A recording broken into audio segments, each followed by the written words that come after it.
Top of the morning, my Cadillacers. Top of the morning, my Cadillacers. Top of the morning, my kinfolk. Already, it's the Cadillac Talk morning show. And I am your host, Macaroni, Big Tony, Jones in the building, man. Good morning to everybody and salute to everybody tuning in this morning, man. You know, I'm talking about already. You know what I mean? Wherever you are in the world, I show y'all absolute nothing but love, man. And salute to with a partner Jace 268 yesterday, you know what I'm talking about, for that super like, you know what I'm talking about.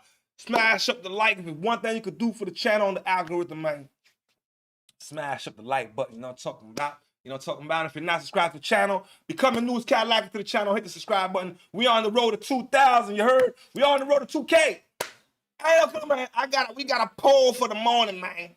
We got a poll for the morning, man. And it's already 50-50. So I appreciate it. Do you think Trump is going to really pardon Diddy? Now, I wasn't going to get back into the Diddy talk, because I don't like to, you know what I mean, repetitive shit. But when I saw that Trump really out here trying to get a piece of Diddy really trying to holler at Trump to get a pardon, I said, now we're going to find out if Trump is about that life. Or Diddy just a scared bitch. You know what I'm saying? Diddy could be a scared bitch. I don't know. It could be either one. I don't know. You know what I'm saying? But the nigga ain't got that much time any goddamn way. You know what I mean? But I ain't gonna hold y'all, you know what I'm saying? I ain't gonna hold y'all. It's Thursday, Fleetwood Stories. We're going to Atlanta. You know what I'm saying? Let's get down to the smoke. Diddy Combs has asked him for a pardon. I have a lot of people who have asked me for pardons. I call him Puff Daddy has asked me for a pardon. Combs is serving a 4-year sentence in a New York City jail. The nigga called him Puff Daddy. See, that's why Trump's a 90s player. You know what I'm saying? Yeah. Trump is a 90s player. I nigga call him Puff Daddy. On 2 prostitution-related charges. Attorneys for Combs have not commented on President Trump's remarks, but they are asking to move his sentence to a low-security federal prison in New Jersey. ABC News legal contributor Brian Buckmeyer is following that story for us. Brian, you say the president could help Diddy get released without a pardon or full clemency. How so? So it would be the other way around, that he can, in fact. The president has very broad powers in terms of clemency. Clemency being the larger umbrella where both a pardon and commutation could come up. Now, for most people, they make an application to the Office of the Pardon Attorney in the DOJ, but someone like Sean Combs could go directly to the president, or he could just simply hear of him, and he can either reduce his sentence to the point that he can get released, a commutation, or give him a full pardon. You say there's also a program that could reduce Diddy's sentence for a year? How? Yeah, so the defense attorneys have asked for a program called RDAP. It's a very extensive program that if you're incarcerated in the federal prison system for about a little over 3 years, so Sean Combs would be applicable for that, and also have some sort of substance abuse issue. It's a 9 to 12 month 500-hour intensive drug program that if you are successful at it, you can reduce your sentence by an additional year on top of your already good time that you would serve. You think? Man, and what the hell is the point of going to jail? You know what I mean? Doing no goddamn time. See, the last time we out in the poll, and it was 50-50, we couldn't break it. Didn't break it for shit. This is why I said niggas getting targeted, man. You got all this shit, plus you're gonna get some time served, plus you're gonna go to the halfway house. Gene Deal gonna speak, though. Shout out to Dean, man. Shout out to Dean, man. Dean a fool with it, though. I ain't gonna lie. Gene Deal a fool with it. That's my nigga. That's my player partner. Yeah, that's my player partner. Well, Puffy ain't doing no time. You know what I mean? That nigga. The prosecution fumbled the goddamn bag. Diddy should try to get a pardon from Trump. I think that he's going to use every method, whether it's appeals, whether it's Trump. He's going to use every method he can to get out of jail earlier than what he can. Hey, hold on. Y'all know I be watching the poll in my side eye, like, you know what I mean? Like, you know, somebody brought the poll, and salute to you. God bless his soul for breaking the goddamn poll this morning. You know what I'm talking about? I try not to get involved. I try to be straight up and down like 6 o'clock, not 6:01, not 5:59. You know what I'm talking about? But yo, the niggas are saying, man, Trump might let the nigga, you know what I'm saying, parlay a little bit, you know what I mean, because power protects power, you know what I'm talking about? And they were player partners. You got to understand, they were player partners. I know they was getting hoes together. There's no way around it. There's no way around it. 2 player partners together equals Trump, and motherfucking Puffy was getting hoes together. That's what I know. I know it. You know what I'm talking about? Yeah. He's going to use all his resources. to do whatever he has to do. You understand what I'm saying? And that's what he's supposed to do. Don't you think so? He's supposed to use all his resources he can to get out of jail. You think Trump would do it? I don't know. Trump is a very vindictive person. And like he said, he didn't say, I used to like the guy, but he didn't say a lot of nice things to me, about me. Once in 2020. Okay. So this is what Trump has said before. All right? Because, I mean, Gene got a point. Trump, when you piss him off and you used to say some fucked up shit, that nigga ain't gonna forget about it. No, worse off, the nigga became the motherfucking president. He ain't gonna forget about the shit. Because imagine, it was all cool. It was all fine and dandy when I was the goddamn, you know what I mean? I was just chilling, building buildings and shit, and we was all fucking hoes together and shit. Now the nigga become the president. It's a problem. I don't know. Why you don't mess with politics. You know what I'm saying? Let them niggas play their game. You know what I'm saying? And we just watch. You know what I'm saying? That's it. Well, that Diddy was a good friend of yours back then. He has since found himself in some very serious legal trouble. Yeah, that's true. Would you ever consider pardoning him? Well, nobody's asked. You had to be the one to ask, Peter, but nobody's asked. But I know people are thinking about it. I know they're thinking about it. I think some people have been very close to asking. First of all, I'd look at what's happening. And I haven't been watching it too closely, although it's certainly getting a lot of coverage. I haven't seen him. I haven't spoken to him in years. He used to really like me a lot, but I think when I ran for politics, he sort of, that relationship busted up. It's not a popularity contest. So, I don't know. I would certainly look at the facts. If I think somebody was mistreated, whether they like me or don't like me, it wouldn't have any impact on me. Mr. President. You know Trump is lying. Trump lying. He know damn well all the shit Puffy was saying about him before. Nah, nigga, Puffy did a whole commercial one time, nigga. A whole commercial. Dissing Trump in the campaign and this, that, and the third. So, you think Trump's gonna forget that shit? Nah, nigga. What? I think this might be Uncle Trump's time to prove he's not a racist ass nigga. Yeah, because niggas want to call Trump a racist. And I've been saying for years, Trump to play a partner. You can't be a player partner and turn racist. I don't know play partners that turn racist. You know what I'm saying? So, we got to find out. So, if it would come by, if it come by his desk and if it's something is monetary to Trump and it's his last year, but Diddy should be out before Trump last year. He only gonna do 2 years, bro. He go 2 years, he go to a halfway house. That's it. You think Diddy is strong enough to do 2 years? I just told you, bro. Kirk Burrows, Lil Kim. There's a lot of other people in the music industry that done federal time. Because you told me he was suicidal. That's why I asked. Everybody's suicidal when they first go to prison. Everybody's suicidal. If you've never been to prison before, you've never been behind bars, everybody is suicidal. Then you get used to it. It becomes your livelihood. You learn how to stay alive. You got a crust of bread in the corner to sleep in. Everything else is a blessing. Well, here's the question. Let me tell y'all, man. Puffy has seen enough of jail to be going to Trump for begging for you know what I'm saying, for pardons. He has seen enough of what he need. That nigga is rehabilitated. That nigga was planning motherfucking trips, speaking at engagements and shit. That nigga, man, he's seen enough. You know what I'm saying? Judge Mathis. Now I'm not gonna lie to you. I mean, I'm a Judge Joe Brown nigga. You know what I'm saying? That's my partner. These niggas, but he had an interesting take on the subject. So you know what I mean? I threw it in there. But if it wasn't for that, I wouldn't have thrown him in there. I'm not gonna lie to you. You know what I'm saying? My uncle told me he's a dibble dabbler, therefore he's a dibble dabbler. That's it. You know what I mean? Do you think Trump will pardon him? Let him walk out? No. Really? No. Why? Someone reminded Trump that he said something slick about him. Yeah, but doesn't Trump get over stuff like that? No, Really? never. No. You see Trump he's beefing with coming after people and all cool these with people, and he people. comes after them.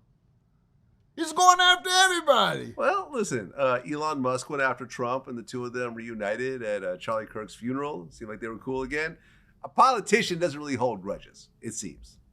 Pay attention to him. This is a new type of politician, Doc. We hold grudges. He's prosecuting everybody who said anything about him in a powerful position. So Yeah. I don't think he will. That's just my opinion. Afterwards, Donald Trump. All right. Now it brings us to where we at. Okay. So far in the poll, it's saying 60% of y'all saying, man, fuck it. Trump gonna let him out. So let's do what Trump got to say as of right now. I mean, we heard what he said. He called him Puff Daddy now. Once again, Monday addressed the matter of a possible pardon of his one-time pal, Combs. Quote, a lot of people asked me for pardons, end quote. Trump said in the midst of a wide-ranging and free-wheeling October 6th press conference, quote, I call him Puff Daddy. He has asked me for a pardon. I'm sorry, y'all. Put up the picture again. Trump said, I call him Puff Daddy. Yo, you see the picture? That picture says it right there. That niggas was player partners. I don't give a fuck. You know what I'm saying? Trump gonna put. I feel like Trump might pardon a nigga. Yeah. What does that mean? No, I mean, he's gone by Diddy for a minute now, sir. I am. As Deadline exclusively reported back in late July, Trump has been seriously considering a presidential reprieve for Combs, subsequently citing political criticism from his party pal, the former Apprentice host, walked back the idea of giving the half-innocent Combs his freedom. However, despite outcry from the likes of Megyn Kelly and 50 Cent, Trump has never abandoned the notion. I hear from multiple insiders. We are interrupting NBC News Daily because... Hold on. Wait. Hold on. I got, hold on. Wait a second here. Wait a second now. Cause this shit right here, when I saw this, I said, oh my God. Hold on, where we at? Let me make my mind to catch up. We are following major breaking news. Derrick Groves, the one... All right. Man, yo. So yesterday I'm chilling, right? I'm trying to get, the show ready for today. And I'm talking about, and I see, Derrick Groves captured. I said, my God. I thought that nigga was in a different country. I swear to God, I thought that nigga somehow fucking got on a plane somewhere. Was in fucking New Mexico or not New Mexico, fucking somewhere in Baghdad somewhere and shit. I don't know, Kuwait or some shit, nigga. I don't fucking know, man. The remaining inmate at large from that massive jailbreak from the jail in New Orleans in May has just been captured in the last 15 minutes in southwest Atlanta. All we know right now, this is coming from U.S. Marshals and federal officials, is that they were acting on a tip from Crime Stoppers New Orleans and other information reporting that Groves had possibly been in the Atlanta, Georgia area. They went to a house, and that is where they found Groves in the last 30 to 45 minutes. It is our understanding from federal U.S. Marshals that Derrick Groves is in custody right now. When he'll be extradited back to New Orleans, that is not known. But as everybody knows by now, Groves was one of 10 people to break out of the Orleans Justice Center, which is just another name for the jail in the city of New Orleans back in May. 9 other inmates had been captured. Many believe that Groves could possibly have been the mastermind of this entire escape. Grove was just the smartest out of all them niggas. The one nigga was asking for fucking Diddy and all them niggas to help him and shit. And how many Lil Wayne and them niggas. I knew he fucked up. But Grove, I really thought they wasn't gonna catch this nigga. I mean, somebody on the inside told somebody and snitched on the nigga. Cause Crime Stoppers and all that shit. Somebody gave him up for the money. You know what I'm saying? I'm not gonna lie. But Charleston White got some shit to say about the situation now. I know the majority of folks that I talked to, the majority of folks that I done seen, man, they was kind of rooting for the player partner. Derrick Groves is a convicted killer, having been found guilty of killing numerous people on Mardi Gras Day several years ago. He has now been on the run for several months, but now on October 8th, he has now been brought to justice in the Atlanta area, in southwest Atlanta. We are waiting for a video from the scene. It's our understanding that Atlanta PD, as well as federal officials, raided a house a few hours ago. They were tipped off that Groves could have been there, and now, according to U.S. Marshals, he, in fact, was there. Joining us live, the point person for a lot of this, U.S. Marshal Brian Fair. Brian, first off, congratulations on ending now what has been almost a 6-month search for Derrick Groves. Thank you, and can't take credit for it. This was a team effort through multiple law enforcement agencies and with support from Crime Stoppers GNO. So if Charleston. Wasn't no team effort. Somebody from the neighborhood is snitching. Somebody wanted the bag. You know what I mean? Sometimes it be your own player partners to turn you in, man. You know what I'm talking about? Yeah, he should have been around some folks that, you know what I'm saying? That's it. White reacts to New Orleans fugitive Derrick Groves being captured. Hey, listen, I was hoping they that nigga. Boy, I was hoping they nigga. What's his name? Derrick. Man, I was mad at them up. They done captured all these niggas alive. What happened to dead or alive? Man, I was hoping they at least 2 of them niggas. Man, I'm mad. Man, I'm so disappointed in our marshal services. Man, they supposed to that nigga. He done, man, nigga, he been gone too long. Make an example out these niggas' ass so they don't even think about breaking out of jail no more. Man, I'm mad in the motherfucker. They even got out of jail, and the one nigga was making video calling on NBA YoungBoy. But this nigga here took the motherfucking case. He been gone too long. Man, that nigga been gone out of jail too long. I ain't no more telling how much he done had, how much fun he done had. Oh man, I put his ass in a hole for 15 years. He wouldn't see daylight. He go, matter of fact, he'll go over there where they had, he'll be next door to Jeff Fort. Hey, I put his ass next door to the uniform. Yeah, I put that nigga said, man, that nigga was out getting Poontang. He was living cross country. Yo, he was out for a while though. I ain't gonna lie to goddamn nigga. Derrick Groves was, yo, man, that nigga, I mean, come on, that nigga's a killer. You know what I'm saying? He's a murderer. You know what I'm saying? So, it's not the kind of guy you want on the streets. But everybody loves the underdog situation now. You know what I'm saying? Niggas break out. You know what I mean? Like 12 niggas. You know, now it's just a matter of who's going to be the last one left. Who's the last one standing, man? The nigga, you know what I'm talking about? Oh, wouldn't even see the sun no more. Only thing he'll see in the sky is his mail from his attorney.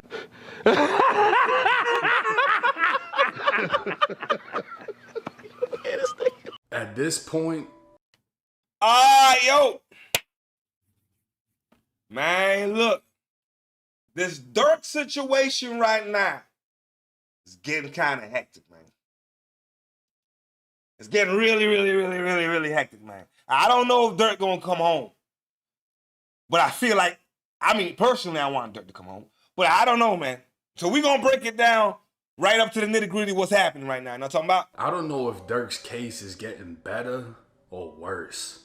Just days ago, paperwork dropped that had everyone thinking this might be good.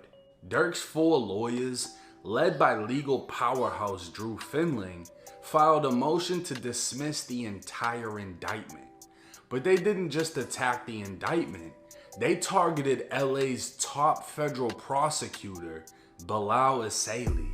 Durk's team would ask the courts to dismiss the indictment due to the unlawful designation of Isaili as the U.S. Attorney of California and the unlawful appropriation of funding to the office he leads, and to disqualify Isaili and any of the attorneys working under his supervision or paid with funds he has wrongfully received.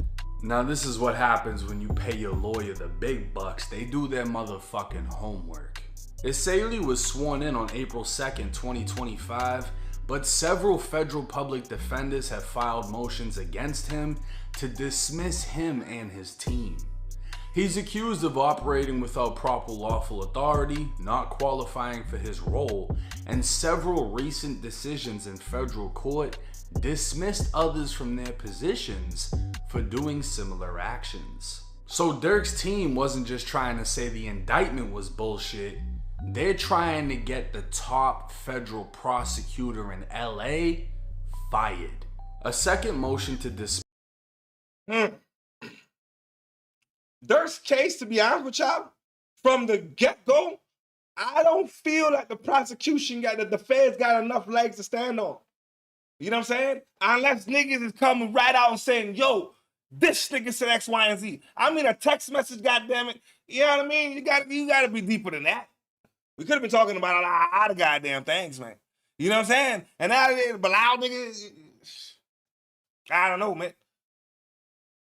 Hopefully they can, you know what I mean, find the loopholes, as they call them. You know what I mean? This will be filed, and this time for the indictment being vague. His team would argue the indictment leaves them guessing as to the government's theory of guilt, and it leaves the government free to change that theory as its cooperator stories morph over time to meet the demands of a conviction. In other words, the feds haven't been specific, leaving Durk's team unable to attack specific things they're accusing him of.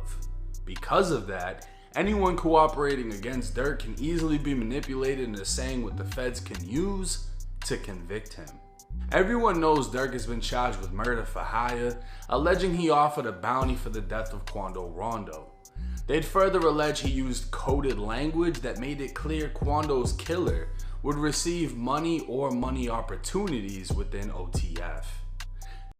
You see all those accusation type shit? Yo, bro, unless you got the paper trail, unless you got the, like, yo, rock hard, like, yo, nigga, you got it on camera, or nigga, you got the actual receipts, you can't do this hearsay, she say shit in the goddamn, and a nigga's life is on the line.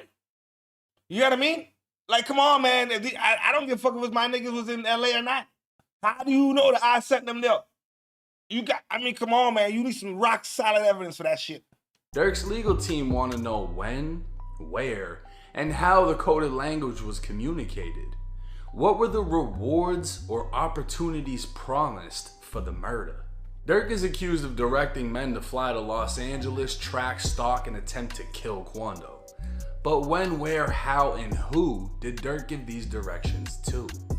Durk's team was demanding the specifics so they could specifically target and dismantle each one. Well, some new specifics did drop. The feds would highlight the pressure Durk faced from fans to slide for Vaughn. Apparently, they'd also recover texts between Durk and other members of OTF such as Diddy and Booney Mo. Durk was allegedly beefing with O-Block member Munna Duke, accusing him and O-Block of not sliding for Vaughn. But you see how dangerous the internet is, though? I mean, the internet will say slide for Vaughn. And even if the nigga's culturally singing in the music, it's at this point, it's cultural shit at that point. Doesn't mean that, yo, you gotta come deeper than that. You know what I'm saying? I don't see an open and shut case for the prosecution. You know what I'm saying? I think they just dragging the situation on, not giving rock solid reason as to why or what this situation's about. You know what I'm saying? And like, murder for hire can go a lot of ways, bro, but you got to have rock solid evidence. One of the cooperators in the case has agreed to testify that him and Booney Mo purchased a vehicle with money from Durk to travel to O-Block and kill whatever members they could find. He also agreed to testify that he would have expected to have been paid for the murder, but the plan didn't go through because of the police presence in O-Block. These texts were from 2023. In 2025, 31-year-old Munna Duke would be killed outside a bar with O-Block youngin'. Turning to breaking news from overnight on Chicago's north side. Chicago police say 2 people were shot and killed and a third person was hurt. This happened early this morning near Broadway and Rosemont. It's still unknown what led up to that shooting. So far, no one is in custody.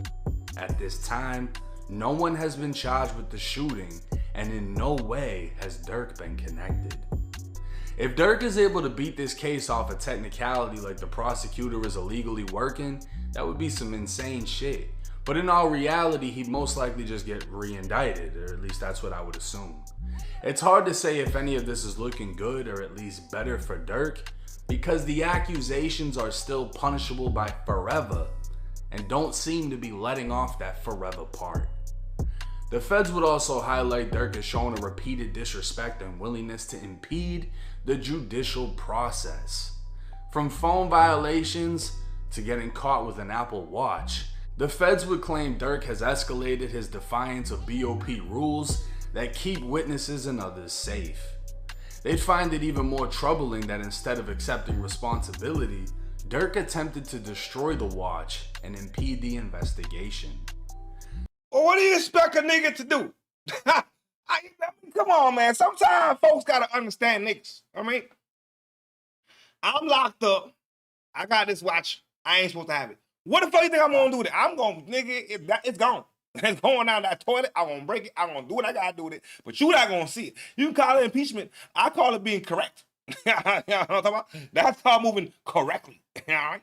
Not saying it can't happen, but I highly doubt Durk will ever get a bond in this case.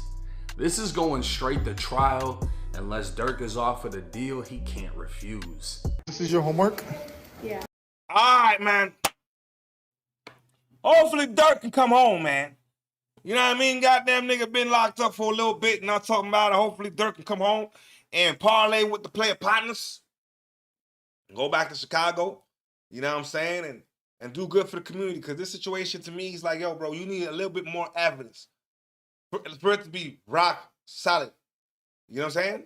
But it got a lot of circumstantial evidence per se, but I don't think it's rock solid. We got a situation here, man. Charlie Kirk has passed away. I know a touch of time. You know what I'm saying? Touch of time. And he don't deserve to die like that. But is Charlie Kirk big enough for them to be doing this? What did the teacher say when he gave it to you? She was sad. She was sad? It's been close to a month since the shooting of conservative influencer Charlie Kirk during a campus visit in Utah. His killing, which was captured on camera, comes at a time that parts of the country continues to clash over several political issues in Trump's administration. One of the main issues surrounding Kirk's shooting has been, for some, the contradictions noticed by those who are supporters of Kirk, given that he was seen as a political figure and has been honored in places that on previous occasions have shared they don't engage in politics. Another concern is how Kirk has been treated compared to other political figures in the past. Some would even make the claim that Kirk's work is comparable to the late Martin Luther King Jr. And it is this type of lifting up that has bothered so many, especially black people who felt Kirk's work divided and targeted them. Now, making the rounds of... I'm trying to gather how we go from Martin Luther King. You know, I think they had... Let me pull that back. I got to pull that back. Hold on. Let me see where where was it, man? Let me go back to it. Hold on. Cause I want to see that part again. Hold on. Where's that part? I'm just gonna pull it back. 525. Oh yeah. 5. Oh yeah. Let's go right here. 520. Let's go back to 5, 15, 20. Bam. Let's go right here. Okay. Hold on a second, y'all. This is your homework? Right here. Okay, hold on, because I want to pause it right at the part there where it had like the Mount Rushmore of them folks. All right, so let me go to that part. Let's see what we can get at. Okay, hold on. Yeah. What did the teacher say when he gave it to you? She was sad. She was sad? It's been close to a month since the shooting of conservative influencer Charlie Kirk during a campus visit in Utah. His killing, which was captured on camera, comes at a time that parts of the country continues to clash over several political issues in Trump's administration. One of the main issues surrounding Kirk's shooting has been, for some, the contradictions noticed by those who are supporters of Kirk, given that he was seen as a political figure and has been honored in places that on previous occasions have shared they don't engage in politics. Another concern is how Kirk has been treated compared to other political figures in the past. Some would even make the claim that Kirk... All right, Hold on there. Hold on. Right there. Okay, that's the picture right there I was trying to get at. Okay, hold on. Let me fix up my monitor here. One second. Cause this had me thinking. I said, wait a second. All right. So correct me if I'm wrong, right? I don't know how it relates to Martin Luther King. I don't know definitely how it relates to Christ. I don't know how it relates to fucking John F. Kennedy. And I don't know how it relates to motherfucking what the name there? Abraham Lincoln. You just throw his face in there, like, you know what I mean? Like, somebody got to explain in the comment section to me. You know what I'm saying? How they can figure out or say that he's on this level of, I guess, inspiration. You know what I'm saying? I don't know. I don't know about that one though. You know what I'm talking about? I think that's a far reach. Kirk's work is comparable to the late Martin Luther King Jr. And it is this type of lifting up that has bothered so many, especially black people who felt Kirk's work divided and targeted them. Now, making the rounds on social media, Kirk appears to have received another honor by now being taught in elementary schools. Over on TikTok, a parent will share his child's latest homework, which would be a pamphlet entitled The Life of Charlie Kirk. And it appears to be a Q&A style quiz educating 5th graders on the importance of Kirk. This is your homework? Yeah. What did the teacher say when he gave it to you? She was sad. She was sad? Yeah. I can't read. Okay. For his video, which has now been viewed by 6.1 million users, the dad in the video would write, "The homework they're giving 5th grade kids in elementary school, the life of Charlie Kirk." Upon reviewing the footage, some of the questions appear to be true or false questions. One being, he passed away peaceful at home surrounded by his family, true or false. And What the fuck are we talking about, man? They don't need us. What the It's propaganda. What the fuck it is? If you gonna do it in a way that's respectful. What the fuck out of? He didn't pass away at home with his family. He passed away. You know what I'm saying? In front of a lot of people. a lot of motherfuckers, man. You know what I'm talking about? Come on, man. This is sickening. Cause now I feel like, to me, that's a disrespectful question to the memory of the nigga any goddamn way. That's disrespectful, man. another that read, "Many people remember Charlie for his faith, his dedication to helping young people, and his belief that one person can make a difference. True or false?" Now, over in the comment section of the video, parents and many others would flood the comments reacting to the teacher's decision to begin indoctrinating Charlie Kirk's life to their young students. Outside of the anger and concern from parents, several black parents would also share their issues with the teacher's decision. One black parent would hold nothing back about their issues with the homework. The life of Charlie Kirk, huh? I bet they left out all the motherfucking racist bullshit, huh? Y'all really had a whole lesson plan trying to teach these kids about Charlie Kirk.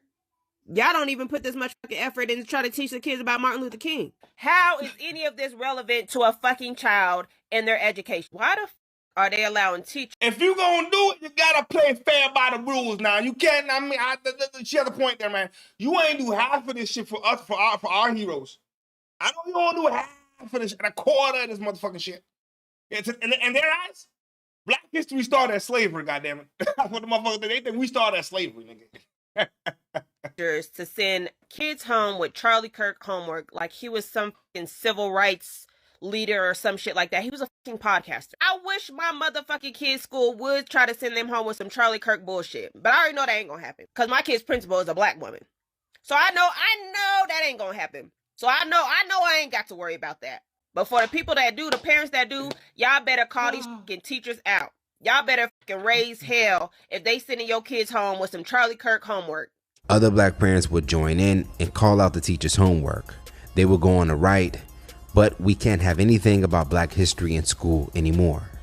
Another would say, "I would have been up at the school so fast." And lastly, yeah, that would have been a problem in some places, bro. That teacher would have had some explaining to do to some parents now. Some parents ain't gonna play that shit and come down there, you know what I'm saying? Looking for the smoke. my child would have gotten a 0. Now, upon research, it is unclear what school in Los Angeles it is, nor has the teacher been identified. Now, as stated by one user who would react to the news, in the last few years, Black history in school has been a huge conversation, as some conservatives have requested that schools stop teaching parts of Black history.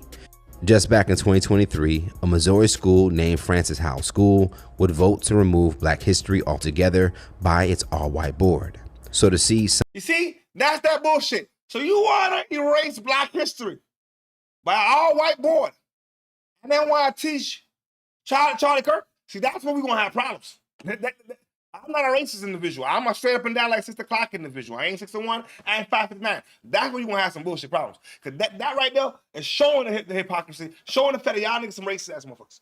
You know what I mean? That will show there's an agenda. It's like, why are you trying to erase? First of all, you didn't tell the history correctly any goddamn way. You know what I'm saying? So now you're going to erase what you done created anyway? Man, look. Erase it if you want to, man.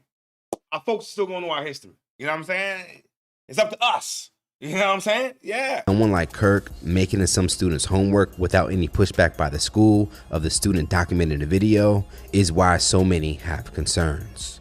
Let's talk about it more in the comments below. How would you respond if this was your child's homework? Reporting live from Hypers Club in Atlanta for Hype Plus News, I'm John Abba. Atlanta police are... All right, already we at that time of the day. It's Thursday. Fleetwood Stories, man. I get comfortable. If y'all got y'all coffee, get y'all coffee, man. If y'all got y'all tea, get y'all tea, man. If y'all got y'all smoke, get comfortable and get y'all smoke, man. Cause look at last week we was in Texas, man. Shout out to everybody in Port Arthur, man. Pimp C. This week, we in Atlanta.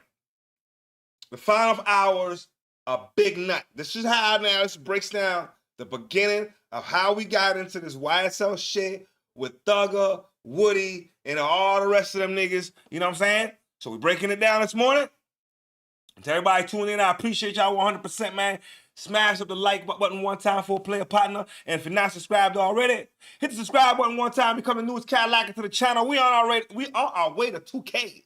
We almost getting there, big dogs. We almost getting there, Cadillacers. You know what I'm saying? Let's get that push. You know what I mean? Like, comment, share, subscribe, all that good stuff, man. Let's go to Atlanta. On the scene of a triple shooting. Neighbors in Atlanta's Castleberry Hill neighborhood heard the gunfire around 7:30 Saturday night. They say a teenager and a man in his 20s were both shot in the leg. The third, 26-year-old Donovan Thomas, was critical. Had a significant injury. We had at least multiple gunshots in the upper torso area. He was rushed to surgery. Thomas died at the hospital. Homicide detective telling us he was, quote, first a family man and a man of the community. He was caring and always looked out for anyone he came into contact with. He will surely be missed in my life. Police believe the two adult men and a 14-year-old were... Triple shooting outside this barbershop ended the life of 6-year-old Donovan Thomas. The indictment also tied the rapper to of Donovan Thomas. This is from court of Young Thug in a blue jumpsuit.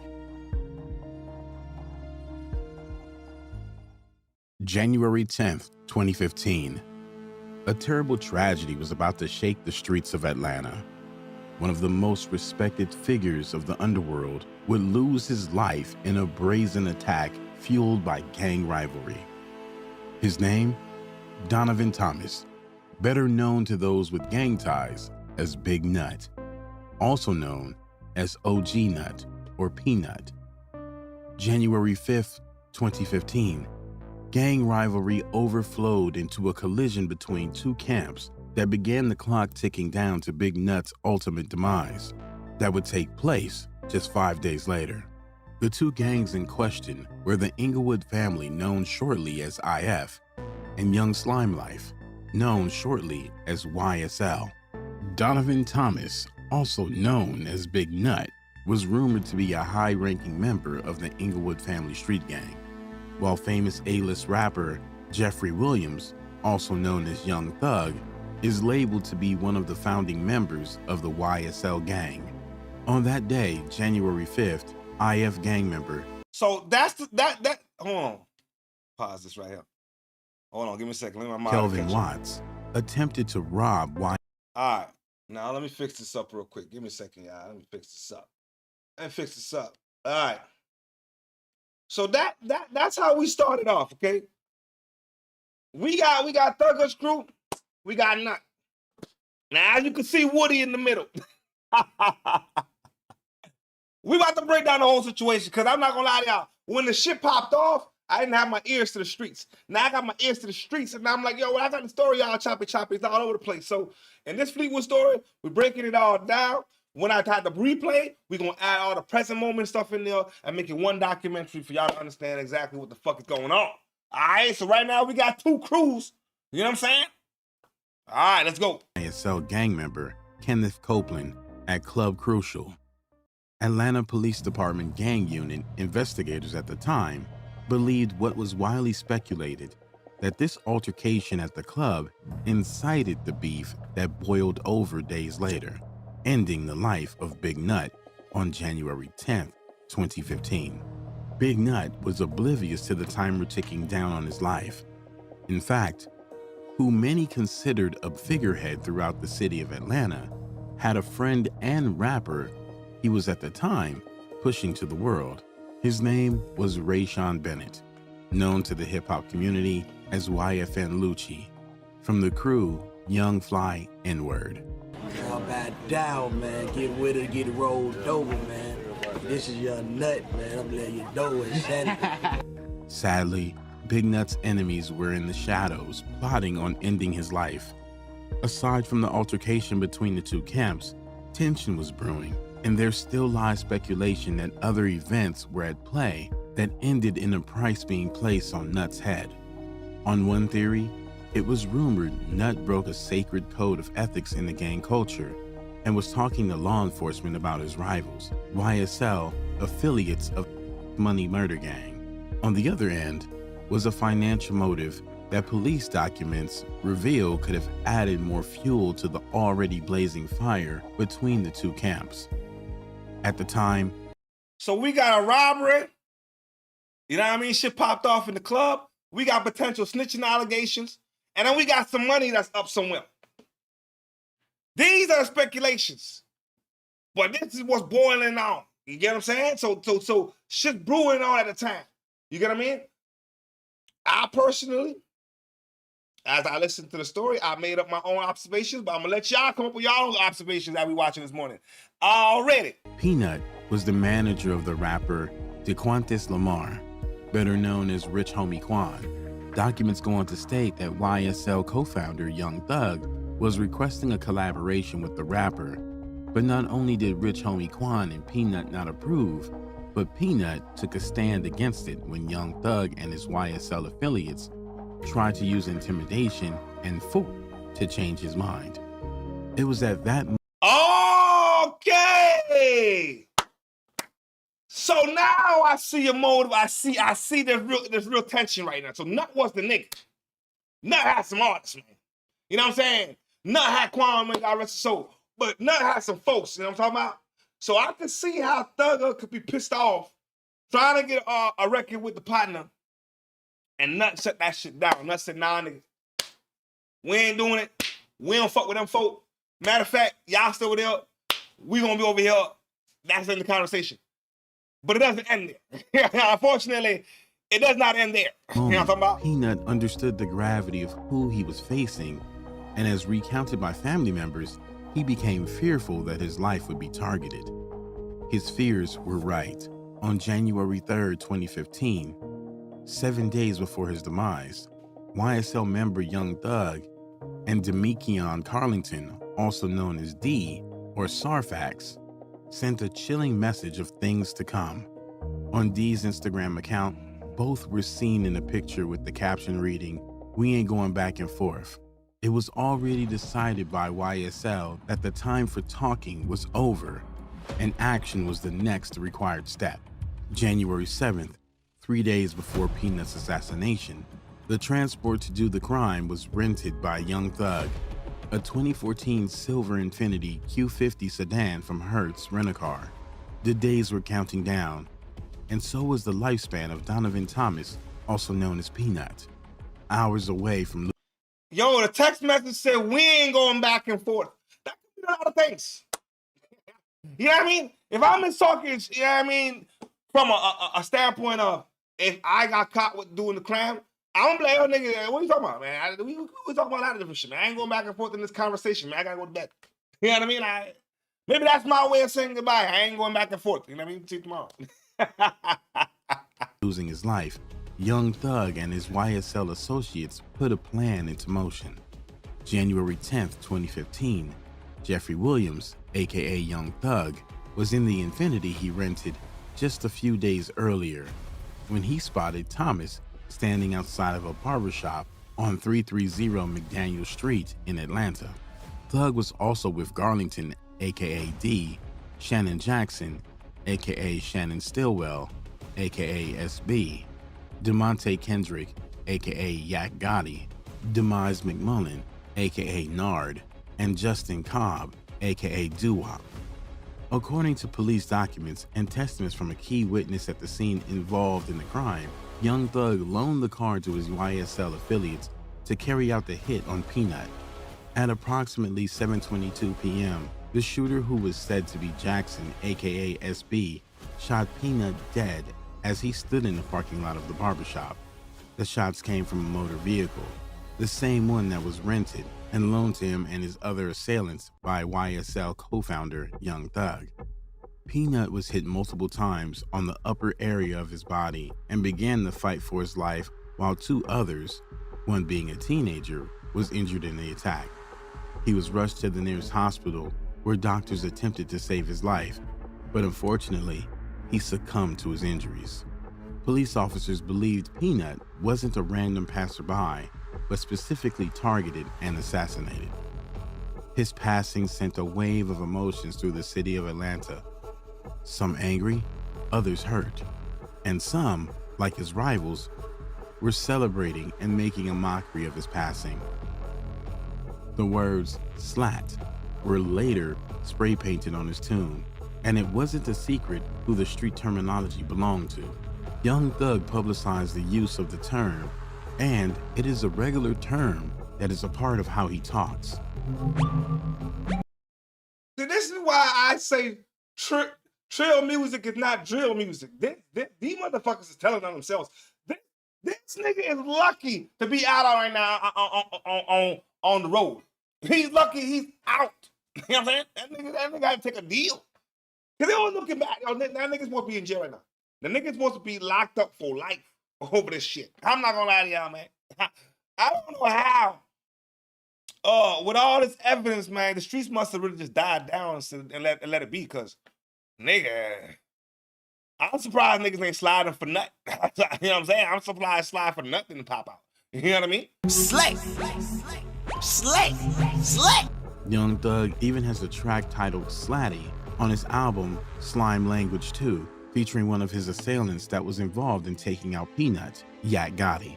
Investigators began on the manhunt to gather evidence that would lead to the arrest of the perpetrators, not only to bring justice for the crime, but also the time was now counting down on a wave of retaliation they knew was coming. The investigation led to numerous first-hand accounts of what happened, and all pointed to Young Thug and YSL being the ones responsible for the brazen attack. Peanut's brother, who stood near him at the time of his passing, recalled Peanut whispering the haunting last words, "Thug had me killed."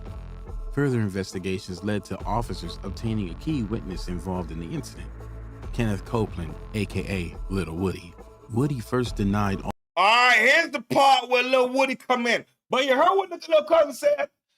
His last words was, man, Thugger killed me, man. Thugger got me. You know what I mean? Basically, Thugger got me. If the word is true, amen. But I always wanted to know what is Woody's involvement, because everybody mad at Woody, but I like Woody. I think Woody's an OG gangster nigga. Plus, I heard they gave Woody immunity, so why, I don't know. But Woody, I like Woody. All allegations and speculations that he was involved in the hit, But 6 months later, after a series of attempts on his own life by his rivals and issues with the law, Woody came clean. The revelation was a smoking gun for the case. According to Woody, he admitted to lead detective Jim Thorpe that he saw Jackson, aka SB, at a McDonald's parking lot with fellow gang member Yak Gotti, Demise McCullen, aka Nard, and Justin Combs, aka Doo-Wop, immediately after the hit on Peanut's life.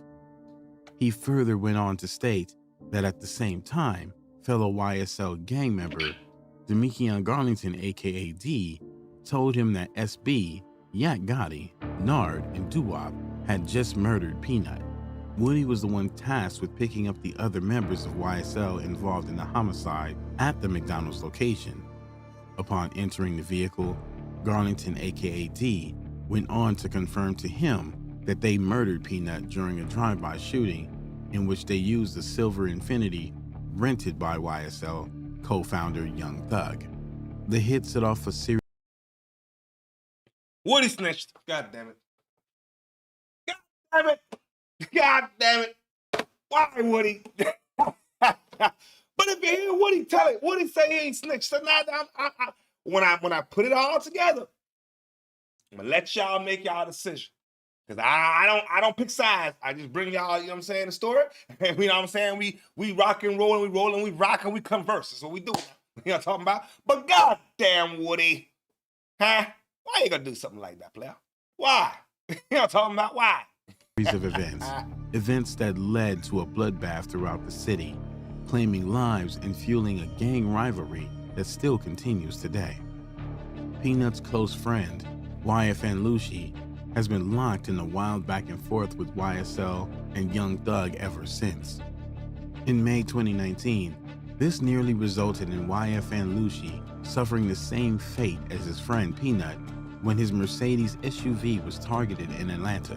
Popular entertainment website TMZ reports that Lucci wasn't there at the time, but police officers found a man suffering from 2 gunshot wounds, and Lucci's mother was the registered owner of his vehicle.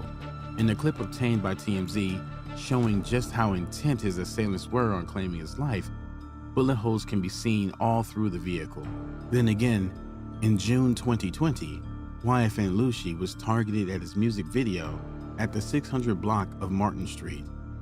3 assailants fired, injuring someone in the thumb. Both YFN Lucci and Young Thug, however, are now fighting for their freedom after both were indicted on separate RICO charges. YFN Lucci.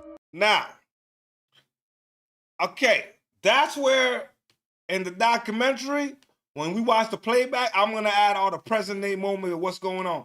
Because after all this shit, Lucci and Thug is cool again. I say, yo, after all this shit, niggas done shot up the car, niggas done shot the movie set. I heard they shot the mama's house. I mean, all kind of shit, man. That's, man, look. Then y'all partners again? Shit, man. And the only nigga, so now look. I think the reason why Woody got pressured, Woody spoke, and now they don't want to even deal with Woody. Is everybody's cool except Woody. Woody like the nigga by himself. We gonna break that down too. You know what I'm saying? Because, I mean, look, man. Woody, I feel like was just down with the partners. He was doing his thing. And when the pressure got thick and the thickening got pressured, man, it ain't what it is. You know what I'm saying? But we gonna let Woody have his day in court when I put it all together, man. I'm coming out this weekend. You know what I'm talking about? You know what I mean? But I appreciate everybody tuning in today. 100%, you know what I'm talking about? Tomorrow, Friday, Cadillac Crime Files, you know what I'm talking about? We're going to get into it because last week was some crazy ass shit. If you tuned in last week, girl slept with the body for goddamn 5 days. I don't know what took that girl to unalive her boyfriend and then keep the body in the house for 5 days and sleep with the nigga like the nigga's still alive and shit. I mean, I said, there's some crazy motherfuckers in this world, man. You know what I'm talking about? Some crazy people, dog. You know what I'm talking about? But I appreciate you all the time, every time. You know what I'm talking about? To the sunshine. And as always, play on, player. Play on. Stand up